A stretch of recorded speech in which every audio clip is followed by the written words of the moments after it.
ਜੀ ਬਿਸਮਿਲ੍ਲਾਹਿਰਰਹਿਮਾਨਿਰਰਹੀਮ ਅਸਲਾਮ ਵਾਲੇਕੁਮ। ਉਮੀਦ ਕਰਨਾ ਸਾਥੀ ਠੀਕ ਠਾਕ ਤੇ ਫਸਟ ਕਲਾਸ ਹੋਵੋਗੇ। ਭਾਈ ਜੀ ਪੰਗਾ ਪੈ ਗਿਆ।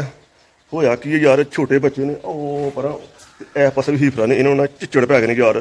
ਤੇ ਚਿੱਚੜ ਤੁਹਾਨੂੰ ਪਤਾ ਬਹੁਤ ਸਾਰੀਆਂ ਬਿਮਾਰੀਆਂ ਪੈਦਾ ਹੁੰਦੀਆਂ। ਫਾਰ ਐਗਜ਼ਾਮਪਲ ਜਿਹੜੇ ਥਲੇਰੀਆ ਸਰੀ ਫਰਿਸ਼ਤੇ ਨਾਲ, ਇਹ ਇੱਕ ਜਾਨਲੇਵਾ ਬਿਮਾਰੀ ਹੈ। ਚਿੱਚੜ ਇੱਕ ਜਾਨਲੇਵਾ ਬਿਮਾਰੀ ਹੈ। ਚਿੱਚੜ ਪੈਂਦੇ ਕਿੱਥੋਂ ਨੇ? ਗੰਦਗੀ ਤੋਂ। ਮੌਸਮ ਅੱਜ ਕੱਲ੍ਹ ਮੌਸਮ ਚਿੱਚੜਾਂ ਦਾ ਨਾ, ਇਹ ਰਹਿੰਦੇ ਕਿੱਥੇ ਨੇ, ਸੌਂਦੇ ਕਿੱਥੇ ਨੇ, ਖਾਂਦੇ ਕਿੱਥੋਂ ਨੇ? ਇਹ ਤੁਹਾਡੇ ਸਾਹਮਣੇ ਨਾ ਇਹ ਤਰੀੜਾ ਜਿੰਨੀਆਂ ਵੀ ਹੈ ਨਾ, ਇਹ ਲਾ ਲਓ। ਫਿਰ ਉਹ ਦੀਵਾਰ ਹੈ ਜਿਹੜਾ ਪਲਸਤਰ ਨਹੀਂ ਕਰਾਇਆ, ਤੇ ਇਸ ਵਾਸਤੇ ਇਹਨਾਂ ਵਿੱਚ ਨਾ ਉਹ ਛੁਪ ਜਾਂਦੇ ਨੇ ਆ ਕੇ। ਅਗਰ ਅਸੀਂ ਕੋਈ ਮੈਡੀਸਨ ਲੈ ਕੇ ਨਾ ਉਹਨਾਂ ਦੇ ਜਿਸਮ ਨੂੰ ਮਲਨੇ ਆ ਤੇ ਵਕਤੀ ਤੌਰ ਤੇ ਹੋ ਸਕਦਾ ਨਸ ਭੱਜ ਜਾਣ, ਮਰ ਜਾਣ, ਕੁਛ ਬਚ ਜਾਣ। ਜਿਹੜੇ ਬਚ ਕੇ ਉਹਨਾਂ ਕੋਲ ਫਿਰ ਅੰਡੇ ਬੱਚੇ ਪੈਦਾ ਕਰਨੇ ਨੇ, ਉਹਨਾਂ ਫਿਰ ਜਾ ਕੇ ਹਮਲਾ ਕਰ ਦੇਣਾ। ਤੇ ਇਸ ਵਾਸਤੇ ਅਸੀਂ ਮੈਡੀਸਨ ਲੈ ਕੇ ਆਏ ਹਾਂ। ਤੇ ਯਾਰ ਮੈਂ ਕਿਹਾ ਮੈਡੀਸਨ ਲਾਉਂਦੇ ਹਾਂ, ਇੰਜੈਕਸ਼ਨ ਲਾਉਂਦੇ ਹਾਂ, ਉਹਦੀ ਵਜ੍ਹਾ ਨਾਲ ਹੁੰਦਾ ਹੈ ਉਹਨਾਂ ਦੀ ਜਿਲਦ ਜਿਹੜੀ ਹੁੰਦੀ ਹੈ ਨਾ ਉਹ ਕੌੜੀ ਹੋ ਜਾਂਦੀ ਹੈ। ਤੇ ਉਹਦੇ ਨਾਲ ਉਹ ਜਦੋਂ ਚਿੱਚੜ ਚੰਬੜਦਾ ਉਹ ਜਿਲਦ ਨੂੰ ਖਾਂਦਾ ਹੋਵੇ ਤੇ ਉਹ ਖੁਦ ਮਰ ਜਾਂਦਾ। 2-3 ਤੋਂ ਬਾਅਦ ਉਹ ਸੁੱਕ ਜਾਏਗਾ। ਤੇ ਅਗਰ ਅਸੀਂ ਟ੍ਰੀਟਮੈਂਟ ਨਹੀਂ ਕਰਾਂਗੇ ਨਾ, ਉਹ ਚਿੱਚੜ ਜਾਨਾਂ ਨੂੰ ਖਾਏਗਾ, ਉਹ ਆਸਾ ਆਸਾ ਖੂਨ ਦੇ ਵਿੱਚ ਸ਼ਾਮਲ ਹੋ ਜਾਏਗਾ। ਤੇ ਜਦੋਂ ਖੂਨ ਸ਼ਾਮਲ ਨਾਲ ਉਹਦੇ ਨਾਲ ਹੀ ਲਥੀਰੀਆ ਹੋ ਜਾਂਦਾ ਜਾਨਵਰ ਨੂੰ। ਯਾਰ ਖਾਂਸੀ ਤਾਂ ਮੈਨੂੰ ਲੱਗੀ ਹੈ, ਪਹਿਲਾਂ ਤਾਂ ਇੰਜੈਕਸ਼ਨ ਮੈਨੂੰ ਲੱਗਣਾ ਚਾਹੀਦਾ। ਤੇ ਇਹ ਵੀ ਭਾਈ ਜੀ ਲਿਆਉਂਦਾ ਵਾ ਆਈਵੋਟਾਕ। ਇਹ ਲਾਉਣਾ ਕਿਸ ਤਰ੍ਹਾਂ ਵੀ, ਕਿੰਨਾ ਲਾਉਣਾ ਵੀ। ਤੇ ਯਾਰ ਇਹ ਹੁੰਦਾ ਵੇ ਕਿਸੇ ਡਾਕਟਰ ਦੇ ਮਸ਼ਵਰੇ ਦੇ ਮੁਤਾਬਕ ਲਾਓ, ਐਵੇਂ ਚੁੱਕ ਕੇ ਨਾ ਮੂੰਹ ਚੁੱਕ ਕੇ ਲਾਉਣ ਲੱਗ ਪਵੋ। ਇਹ ਹੁੰਦਾ ਵਜ਼ਨ ਦੇ ਮੁਤਾਬਕ ਤੁਹਾਨੂੰ ਲਾਉਣਾ ਹੁੰਦਾ ਹੈ। ਫਾਰ ਐਗਜ਼ਾਮਪਲ ਇੱਕ ਜਾਨਵਰ ਵੱਡਾ ਜਾਨਵਰ ਹੈ ਨਾ, ਉਹਦੀ ਡੋਜ਼ ਹੈ 10 ml। ਅਗਰ ਉਸ ਤੋਂ ਜ਼ਿਆਦਾ ਵੱਡਾ ਇੱਕ ਹੁੰਦਾ ਹੈਵੀ ਜਾਨਵਰ ਹੋ ਗਿਆ, ਉਹ ਤੂੰ ਥੋੜ੍ਹਾ 2 ml ਜਮ੍ਹਾਂ ਕਰ ਲਓ, 12 ml ਲਾ ਲਓ ਨਾ। ਤੇ ਵੈਸੇ ਓਵਰਆਲ ਹੁੰਦਾ 10 ml ਇੱਕ ਜਾਨਵਰ ਵਾਸਤੇ ਹੁੰਦਾ ਵੇ। ਲਾਉਣਾ ਕਿੰਝ ਸਕਿਨ ਵਿੱਚ ਲਾਉਣਾ, ਗੋਸ਼ਤ ਔਰ ਸਕਿਨ ਦੇ ਸੈਂਟਰ ਵਿੱਚ ਇੰਜੈਕਸ਼ਨ ਛੱਡਣਾ ਹੁੰਦਾ ਨਾ, ਤਾਂ ਕਿ ਉਹਦੀ ਜਿਲਦ ਜਿਹੜੀ ਨਾ ਉਹ ਮੁਤਾਸਰ ਹੋਵੇ, ਨਾ ਕਿ ਗੋਸ਼ਤ ਮੁਤਾਸਰ ਹੋਵੇ। ਕਿਉਂਕਿ ਗੋਸ਼ਤ 400 ਕਿਲੋ ਹੋਵੇ, 400 ਕਿਲੋ ਨੂੰ 200 ml ਤੱਕ ਫਰਕ ਹੀ ਕੋਈ ਨਹੀਂ ਪੈਣਾ, ਤੇ ਉਹ ਤੁਹਾਨੂੰ ਰਿਜ਼ਲਟ ਨਹੀਂ ਮਿਲਣਾ। ਇਸ ਵਾਸਤੇ ਤੁਸੀਂ ਇੰਜੈਕਸ਼ਨ ਲੈਣਾ ਜਿਲਦ ਔਰ ਗੋਸ਼ਤ ਦੇ ਸੈਂਟਰ ਦੇ ਵਿੱਚ, ਤਾਂ ਕਿ ਮੁਤਾਸਰ ਜਿਲਦ ਹੋਏ ਨਾ। ਤੇ ਲਾਉਣਾ ਕਿੰਝੇ, ਪਹਿਲੇ ਨੰਬਰ ਤੇ ਪੂਰਾ ਜਾਨਵਰ ਹੁੰਦਾ ਨਾ ਉਹਨੂੰ ਲੱਗਦਾ 10 ml। ਉਹ ਜਿਉਂ ਜਾਨਵਰ ਦਾ ਵਜ਼ਨ ਘਟੀ ਜਾਣਾ ਨਾ, ਉਸ ਤੋਂ ਛੋਟਾ, ਉਸ ਤੋਂ ਛੋਟਾ, ਉਸ ਤੋਂ ਛੋਟਾ ਫਿਰ ਬੱਚਾ ਹੋਵੇ। ਤੇ ਵਜ਼ਨ ਦੇ ਮੁਤਾਬਕ ਤੁਹਾਨੂੰ ਇਹ ਲਾਈਦਾ, ਤੇ ਤਾਂ ਕਿ ਜਾਨਵਰ ਨੂੰ ਨੁਕਸਾਨ ਕੋਈ ਨਾ। ਇਹ ਚੁੱਭਦਾ ਹੀ ਬੜਾ ਜੇ। ਇਹ ਹੁਣ ਲਾਉਣਾ ਤੇ ਵੇਖੋ ਤੜਫਦੇ ਕਿੰਨੇ ਨੇ। ਤੇ ਨਾਲ ਤੁਹਾਨੂੰ ਦੱਸਦੇ ਆ ਇਹ ਜਾਨਵਰ ਦੀ ਉਮਰ ਕਿੰਨੀ ਹੈ, ਇਹਦੀ ਕਿੰਨੀ ਹੈ, ਇਹਨੂੰ ਕਿੰਨੇ ml ਲੱਗਣਾ, ਇਹਨੂੰ ਕਿੰਨੇ ਲੱਗਣਾ, ਸਾਰੀ ਡਿਟੇਲ ਪਾਈ ਜੀ ਤੁਹਾਨੂੰ ਨਾਲ ਦਿੰਦੇ ਆ। ਤੇ ਆਓ ਹਾਂ ਚੱਲੀਏ। ਉਹ ਪਹਿਲੇ ਆ ਗਏ ਨੇ। ਕੁਸ਼ਤੀ ਭਾਈ ਸਹੀ ਹੋਣੀ ਕਿਉਂਕਿ ਬੰਦੇ ਕੋਲ ਕੋਈ ਨਹੀਂ, ਇਹਨਾਂ ਨੇ ਫੜਿਆ ਨਹੀਂ ਜਾਣਾ। ਤੇ ਇਹ ਭਲਵਾਨ ਮੈਂ ਲੈ ਕੇ ਆਇਆ ਇਹ ਜਿਹੜਾ, ਇਹ ਭਾਈ ਕੈਂਚੀ ਪਾ ਲੈਂਦਾ ਹੈ। ਇਹੋ ਜਿਹੇ ਜਾਨਵਰ ਵੇਖ ਕੇ ਕੈਂਚੀ ਪਾ ਕੇ ਲੰਮੇ ਪਾ ਲੈਂਦਾ। ਤੇ ਹਾਂ ਵੀ ਹਾਦੀ ਫੜੇਗਾ। ਲਓ ਚਲੋ ਸਭ ਤੋਂ ਪਹਿਲਾਂ ਜੀ ਇਹ ਬੱਚੀ ਛੋਟੀ ਜੀ ਨਾ, ਇਹਨੂੰ ਕਿੰਨੇ ml ਲੱਗਣਾ? ਮੈਕਸਿਮਮ ਯਾਰ ਇਹਨੂੰ 4 ml ਲੱਗਣਾ, ਕਿਉਂਕਿ ਇਹਦਾ ਵਜ਼ਨ ਥੋੜਾ ਹੋਵੇ। ਹਾਦੀ ਚਿੱਟੇ ਬੂਟ ਦੂਜੇ ਲੈ ਕੇ ਆ, ਤੂੰ ਕਿਹੜੇ ਕੰਮ ਵਾਲੇ ਚੁੱਕਦੇ ਨਾਲ ਬਿਲਡਰ ਵਾਲੇ ਕੰਮ ਕਰਨਾ ਪਿਆ। ਚਿੱਟੇ ਬੂਟ ਤੇ ਜਾ। ਇਹਨੂੰ ਭਾਈ ਜੀ 5 ਨਹੀਂ ਲਾਉਣਾ, 4 ml ਲਾਉਣੇ ਨੂੰ। ਤੇ ਇਹ ਹੋ ਗਿਆ ਭਾਈ ਜੀ।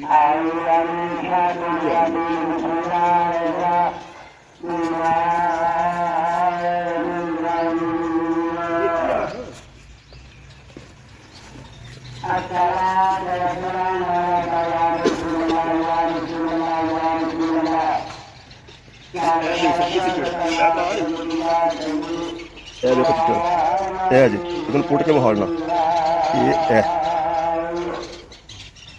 ਇਹ ਤੜਫਣਾ ਪੜਿਆ। ਇਹ ਹੋ ਗਿਆ 4 ml। ਇਹ ਥੱਲੇ ਦਾ ਮਾਸ ਹੈ, ਉੱਤੇ ਜਿਲਦ ਹੈ। ਇਹਦੇ ਤੋਂ ਇੰਜੈਕਸ਼ਨ ਛੱਡ ਦਿੱਤਾ।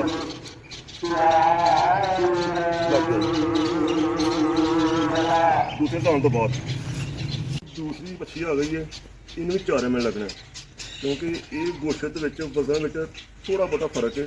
ਤੇ 5 ml ਨਹੀਂ ਲਾਉਣਾ, 4 ਹੀ ਲਾਉਣਾ ਭਾਈ ਜੀ। 4 ਫਰਕ ਕਰਤਾ। ਹਾਂ ਸਭ ਫੜੋ। ਹਾਂ ਮੈਂ ਭਾਈ ਕੰਮ ਕਰਾ ਦੂੰਗੀ।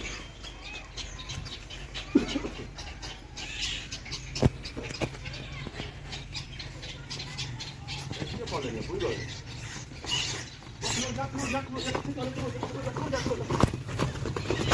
ਗੱਲ ਨਹੀਂ ਜਾਣਾ ਕਿਤੇ ਨਹੀਂ। ਤੇ ਅੱਗੇ ਆਖ ਮਾਤਾ ਇਹ ਲਾਣਾ ਤੜਫਣੇ ਨੂੰ ਪੜਾ ਕਰਾਂ ਕਿ ਹੱਥ ਵੀ ਇੱਕ ਤੇ ਬੁੱਲ ਹੋ ਗਿਆ, ਇੰਜ ਫੜ ਕੇ ਇਹਨੂੰ ਲੱਗ ਗਿਆ। ਤੇ ਇਹ ਭਾਜੀ ਸਕਿਨ ਦੇ ਵਿੱਚ ਤੇ ਕੋਸ਼ੇ ਸੈਂਟਰ ਵਿੱਚ ਇਹ ਕਰ ਦਿੱਤਾ। ਇਹ ਗਲੂਮਾ ਬਣ ਗਿਆ। ਇਸ ਤਰ੍ਹਾਂ ਤੱਕ ਨੂੰ ਦਬਾ ਲੈਣਾ। ਇਹਨਾਂ ਨੇ ਦੋਨੋਂ ਰੱਖੇ ਵੀ ਲਾਹੇ ਨੇ। ਬਸ ਲੋ ਤੈਨੂੰ ਸਾਨ ਕਰਾਂ ਤੇ ਜਾਣੇ ਆ ਪਿਆ ਫੜਾ ਇਧਰ ਆ ਮੇਰੇ ਕੋਲ। ਨਾਲ ਖੋਲੀ ਗਿਆ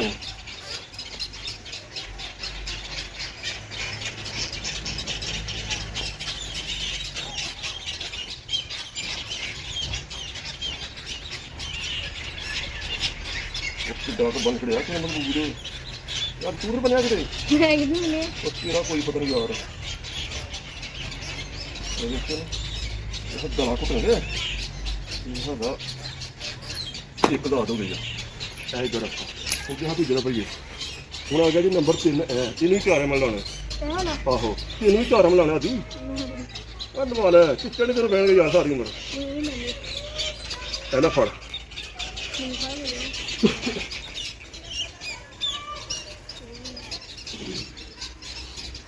ਚੱਲੇ ਇੱਥੇ ਕਾਬੂ ਆ ਜਾ ਕਦੀ ਤੇ ਕੀਤੀ ਯਾਰ ਇਸ ਵਾਸਤੇ ਨਹੀਂ ਕੱਪੜੇ ਪਰ ਕੇ ਖੈਰ ਰਹੀ ਉਹ ਨਹੀਂ ਜਾਣਾ ਕਿਤੇ ਨਹੀਂ ਹਾਜੀ ਨੂੰ ਕੋਈ ਨਹੀਂ ਆਖਣਾ ਕਿੱਥੇ ਬਾਜੂ ਗਈ ਨੇ ਇਹ ਤਾਂ ਕੱਟ ਗਏ ਨੇ ਤਾਂ ਫੇਰ ਵੀ ਲੋ ਜਾ ਨਹੀਂ ਆ ਵੇਖ ਲੋ ਜਾ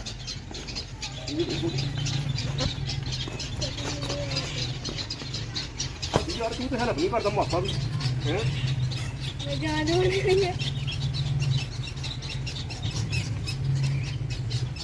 ਇਹਨੂੰ ਖੋਲ ਲਓ ਉਹ ਕਰੋ ਯਾਰ ਕੁਛ ਨਹੀਂ ਹੁੰਦਾ ਤੁਹਾਡਾ ਪਤਾ ਪੜਾ ਯਾਰ ਫੜ ਉਹ ਕਹਾਂ ਦਫਾ ਹੋ ਇੱਧਰ ਆ ਤੇਰੇ ਮੂੰਹ ਨਾਲ ਬੁਰਕੀ ਪਾਵਾਂ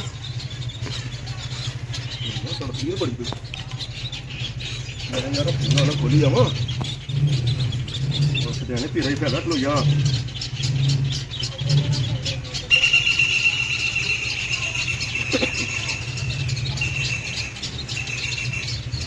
ਰੱਖੇ ਸਾਂਭ ਕਰਨੇ ਨਾ ਅਗੋ 5 ਮਹੀਨੇ ਨੇ ਉਹਨੇ ਕੰਮ ਆ ਜਾਣਗੇ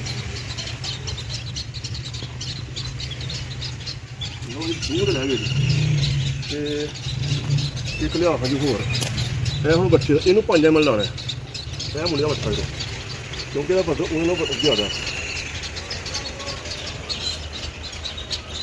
ਪਹਿਲਾਂ ਫੋੜੇ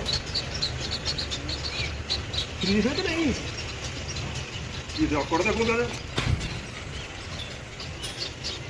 ਇਹ ਭਾਈ ਜੀ ਕੋਲ ਨੂੰ ਹੈ ਫੈਸਟੀਵਲ ਯਾਰ ਮਸਾਲਾ ਲਾ ਤੇ ਲੇਕਿਨ ਇਹ ਰੱਖ ਲਿਆ ਬਰੀਡ ਵਾਸਤੇ ਨਾ ਉਹ ਕਿਲੋ ਜਾ ਚਲਾ ਜਾ ਕਿਲੋ ਨਹੀਂ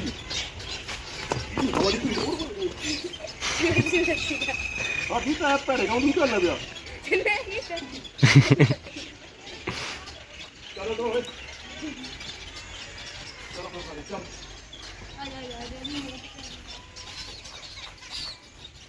ਇਹ ਤਗੜਾ ਰਾਜਾ ਕਿਉਂ ਇਹ ਕਰਨਾ ਪੈਣਾ ਕੰਮ ਤੇ ਨਹੀਂ ਕਿੱਥੇ ਕਿ ਜਾਏਗਾ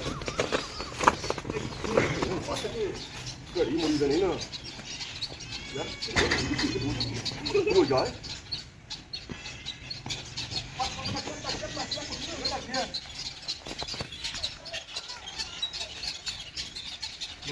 ਯਾਰ ਖਲੋ ਜਾ ਉਹ ਤੇ ਹੱਥ ਨਹੀਂ ਕਾਲੇ ਹੱਥਿਆ ਫੜਾ ਕੇ ਉਹ ਤੈਨੂੰ ਨਹੀਂ ਫੜਦਾ ਫੜਦਾ ਤੂੰ ਭਲਾ ਜਾ ਆ ਜਾ ਜਲਦੀ ਜਾ ਨਹੀਂ ਤੇ ਭਾਈ ਜਾਣਾ ਉਹਨੇ ਆਹੋ ਮੈਂ ਤਾਂ ਰਾਤ ਕਰਾਂ ਇਹਨੂੰ ਉਹ ਛੱਡ ਕੇ ਸਹੀ ਉਹ ਨਹੀਂ ਜਾ ਤੈਨੂੰ ਪੱਕ ਨਹੀਂ ਦਾ ਰੱਖਣਾ ਹੋਣਾ ਬਸ ਇਹਨੂੰ ਕਿਉਂ ਆਖਣਾ ਉੱਚੀ ਇਹਨੂੰ ਫੜ ਡਰਾ ਦੇਗਾ ਨਾ ਇੱਕ ਰਹਿ ਗਿਆ ਉਹ ਲਾ ਲਓ ਇਹ ਨਹੀਂ ਤੂੰ ਮੁੱਕ ਜਾ ਕੰਮ ਹੁਣ ਔਖਾ ਨਹੀਂ ਜਾਣਾ ਤੂੰ ਬਾਹਰੋਂ ਲਓ ਲਾ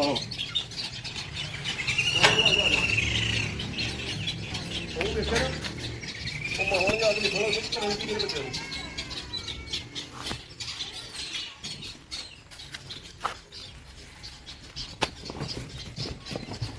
ਨਹੀਂ ਜੀ ਨਹੀਂ ਜਾਨ ਉਹ ਮੁੱਕ ਜਾ ਕੰਮ ਹੋਰ ਹਾਈ ਲਗਾ ਸਦਾ ਜੀ ਤੂੰ ਇਹ ਕਿਸੇ ਨੇ ਨਹੀਂ ਉਹ ਇਹ ਪਤਾ ਬਾਪ ਹੀ ਜਾ ਕੇ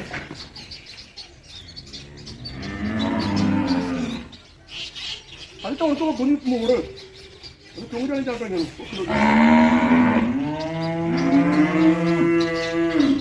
ਕੰਮ ਖਰਾਬ ਹੋ ਗਿਆ ਹਾਦੀ ਦਾ ਉੱਪਰ ਪੂਰਾ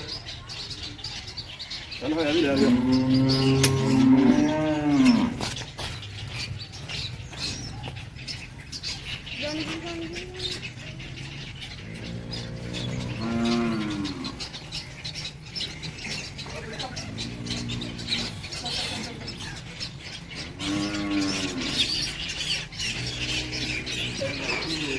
ਇਹਦਾ ਕੁੰਡੀ ਇਹਦਾ ਨਾਲ ਠੀਕ ਹੈ ਜਨਾਬ, ਵੀਡੀਓ ਨੂੰ ਲਾਈਕ ਕਰਿਓ, ਸ਼ੇਅਰ ਕਰਿਓ, ਸਬਸਕ੍ਰਾਈਬ ਕਰਿਓ। ਜਿਹੜਾ ਗਰਮੀਆਂ 'ਚ ਖਾਸ ਤੌਰ ਤੇ ਨਾ ਚਿੱਚੜ ਦੇ ਇੰਜੈਕਸ਼ਨ ਲਾ ਲਿਆ ਕਰੋ, ਇਹਦੇ ਤੋਂ ਬੜੀਆਂ ਬਿਮਾਰੀਆਂ ਪੈਦਾ ਹੁੰਦੀਆਂ ਨੇ। ਸਿਆ ਵੀਡੀਓ ਲਾਈਕ ਕਰਿਓ, ਸ਼ੇਅਰ ਕਰੋ, ਸਬਸਕ੍ਰਾਈਬ ਕਰੋ। ਓਕੇ ਜਨਾਬ, ਖੁਦਾ ਹਾਫਿਜ਼, ਓਕੇ।